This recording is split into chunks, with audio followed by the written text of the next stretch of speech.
Hello বন্ধুরা, আসসালামু আলাইকুম, আদাব। আজকে আমাদের যে ভিডিওটি হচ্ছে গোল্ডফিশ সংক্রান্ত। তো অনেকে আমাকে কমেন্ট করেছিলেন, ভাইয়া গোল্ডফিশগুলো কীভাবে পালন করব বা গোল্ডফিশ কিসের মধ্যে পালন করা উচিত। তো আমি আপনাদের সাজেশন দিই, গোল্ডফিশ সাধারণত আপনাদের ট্যাঙ্কের মধ্যে পালন করা উচিত। বাউলের মধ্যে কখনো গোল্ডফিশ পালন করবেন না, কিন্তু ম্যাক্সিমাম লোকই বাউলের মধ্যে গোল্ডফিশ পালন করতে পছন্দ করে। গোল্ডফিশ সবসময় খেলতে পছন্দ করে, তাই গোল্ডফিশের সঙ্গে সবসময় আরেকটি গোল্ডফিশ রাখবেন যাতে সে খেলতে পারে।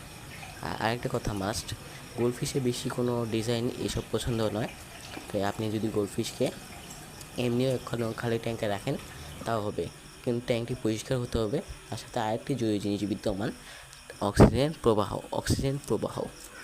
কারণ অক্সিজেন প্রবাহ ছাড়া এই গোল্ডফিশ বেঁচে থাকবে না। আমি আপনাদের বললাম, বাউলে হলে আপনারা যদি কেউ বাউলের মধ্যে গোল্ডফিশ চাষ করতে চান তাহলে সর্বোচ্চ 1 বছর টিকতে পারবে যদি ভালো মতো যত্ন দেন। গোল্ডফিশকে প্রতিদিন খাবারের জন্য দোকান থেকে 20-30 টাকা দিয়ে কোনো একটা মাছের খাবার নিয়ে সেখান থেকে 2-3 দানা দিনে যে কোনো এক সময় দিতে হবে, তাহলে গোল্ডফিশ সুস্থ থাকবে।